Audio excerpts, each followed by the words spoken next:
Los 12 pasos de Alcohólicos Anónimos. Octavo paso. Hicimos una lista de todas aquellas personas a quienes habíamos ofendido y estuvimos dispuestos a reparar el daño que les causamos. El octavo y el noveno paso tienen que ver con las relaciones personales. Primero, le echábamos una mirada a nuestro pasado e intentamos descubrir en dónde hicimos algún mal. Segundo, hacemos un enérgico esfuerzo para reparar el daño que hemos causado. Y tercero, habiendo limpiado así los escombros del pasado, nos ponemos a considerar cómo trabar, con nuestro recién adquirido conocimiento de nosotros mismos, las mejores relaciones posibles con todos los seres humanos que conozcamos. Menuda tarea. Tal vez la podemos hacer con creciente destreza, sin jamás acabarla. Aprender a vivir con un máximo de paz, cooperación y compañerismo con todo hombre y mujer, sean quienes sean, es una aventura conmovedora y fascinante. Cada miembro de AA se ha dado cuenta de que no puede hacer casi ningún progreso en esta aventura hasta que no se vuelva atrás para repasar, minuciosa y despiadadamente, los desechos humanos que ha dejado en su trayectoria. Hasta cierto grado, ya lo ha hecho al hacer su inventario moral, pero ahora ha llegado el momento de redoblar sus esfuerzos para ver a cuántas personas ha lastimado y de qué manera. El volver a abrir estas heridas emocionales, algunas viejas, otras tal vez olvidadas, y otras más todavía supurando dolorosamente, podrá parecernos al principio una intervención quirúrgica innecesaria e inútil. Pero si se comienza con buena voluntad, las grandes ventajas de hacerlo se manifestarán con tal rapidez que el dolor se irá atenuando conforme se vaya desvaneciendo un obstáculo tras otro. No obstante, estos obstáculos son sin duda realidades. El primero, y uno de los más difíciles de superar, tiene que ver con el perdón. En cuanto empezamos a pensar en una relación corta o retorcida con otra persona, nos ponemos emocionalmente al defensiva. Para evitar mirar los daños que hemos causado a otra persona, nos enfocamos con resentimiento en el mal que nos ha hecho. Nos resulta aún más fácil hacerlo si, en realidad, esta persona no siempre se ha comportado bien. Triunfantes, nos aferramos a su mala conducta, convirtiéndola en el pretexto ideal para minimizar o ignorar nuestra propia mala conducta. En este preciso instante tenemos que echar el freno. No tiene mucho sentido que seamos nosotros quienes tiremos la primera piedra. Recordemos que los alcohólicos no son los únicos aquejados de emociones enfermas. Además, por lo general, es un hecho innegable que nuestro comportamiento cuando bebíamos ha agravado los defectos de otras personas. Repetidamente hemos agotado la paciencia de nuestros más íntimos amigos, y hemos despertado lo peor en aquellos que nunca nos tenían en muy alta estima. En muchos casos, estamos en realidad tratando con compañeros de sufrimiento, gente cuyos dolores hemos aumentado. Si ahora nos encontramos a punto de pedir el perdón para nosotros mismos, ¿por qué no empezar perdonándolos a todos ellos? Al hacer la lista de las personas a quienes hemos ofendido, la mayoría de nosotros nos tropezamos con otro obstáculo sólido. Sufrimos un tremendo impacto cuando nos dimos cuenta de que nos estábamos preparando para admitir nuestra mala conducta cara a cara ante aquellos a quienes habíamos perjudicado. Ya nos habíamos sentido suficientemente avergonzados cuando en confianza habíamos admitido estas cosas ante Dios, ante nosotros mismos y ante otro ser humano. Pero la idea de ir a visitar o incluso escribir a la gente afecta nos abrumaban, sobre todo al recordar el mal concepto que tenían de nosotros la mayoría de estas personas. También había casos en los que habíamos perjudicado a otras personas que seguían viviendo tan felices sin tener la menor idea del daño que les habíamos causado. ¿Por qué, protestamos, no decir lo pasado, pasado? ¿Por qué tenemos que ponernos a pensar en esa gente? Estas eran algunas de las formas en las que el temor conspiraba con el orgullo para impedir que hiciéramos una lista de todas las personas que habíamos perjudicado. Algunos de nosotros nos encontramos con otro obstáculo muy distinto. Nos aferrábamos a la idea de que los únicos perjudicados por nuestra forma de beber éramos nosotros. Nuestras familias no se vieron perjudicadas porque siempre pagamos las cuentas y casi nunca bebíamos en casa. Nuestros compañeros de trabajo no se vieron perjudicados porque solíamos presentarnos a trabajar.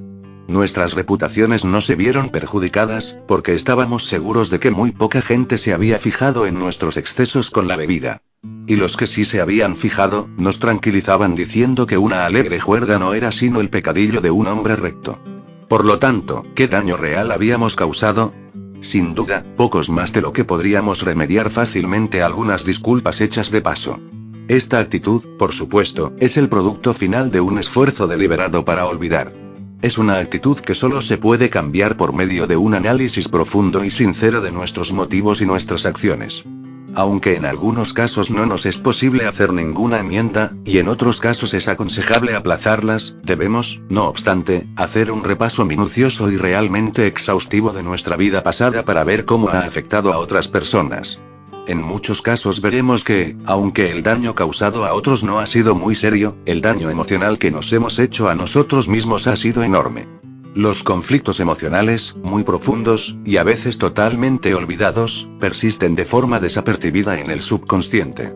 Estos conflictos, al originarse, puede que hayan retorcido nuestras emociones tan violentamente que, desde entonces, han dejado manchadas nuestras personalidades y han trastornado nuestras vidas.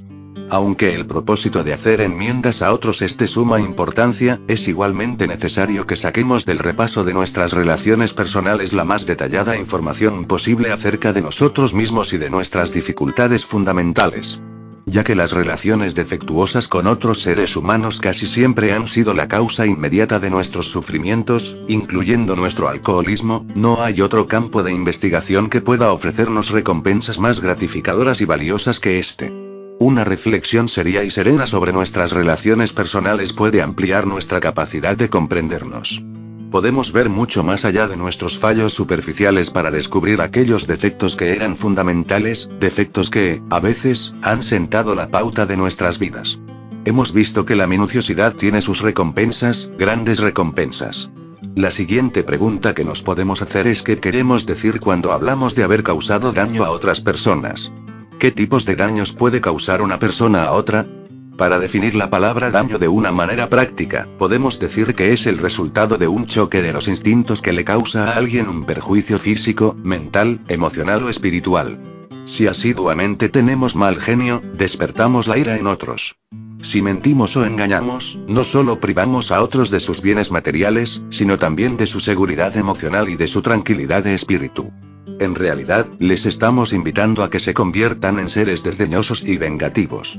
Si nos comportamos de forma egoísta en nuestra conducta sexual, es posible que provoquemos los celos, la angustia y un fuerte deseo de devolver con la misma moneda. Estas afrentas tan descartadas no constituyen ni mucho menos una lista completa de los daños que podemos causar. Consideremos algunas de las más sutiles que a veces pueden ser tan dañinas.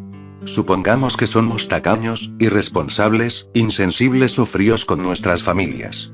Supongamos que somos irritables, criticones, impacientes y sin ningún sentido de humor. Supongamos que colmamos de atenciones a un miembro de la familia y descuidamos a los demás. ¿Qué sucede cuando intentamos dominar a toda la familia, ya sea con mano de hierro o inundándoles con un sinfín de indicaciones minuciosas acerca de cómo deben vivir sus vidas de hora en hora? ¿Qué sucede cuando nos sumimos en la depresión, rezumando autocompasión por cada poro, e imponemos nuestras aflicciones en todos los que nos rodean?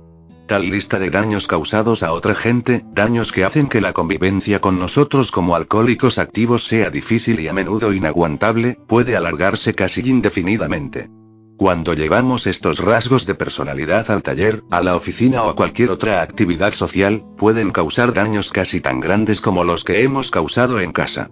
Una vez que hemos examinado cuidadosamente toda esta esfera de las relaciones humanas y hemos determinado exactamente cuáles eran los rasgos de nuestra personalidad que perjudicaban o molestaban a otra gente, podemos empezar a registrar nuestra memoria en busca de las personas a quienes hemos ofendido. No nos debe resultar muy difícil identificar a los más allegados y más profundamente perjudicados.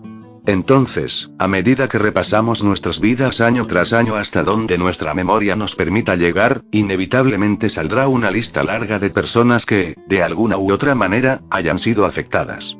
Debemos, por supuesto, considerar y sopesar cada caso cuidadosamente. Nuestro objetivo debe limitarse a admitir las cosas que nosotros hemos hecho y, al mismo tiempo, perdonar los agravios, reales o imaginarios, que se nos han hecho.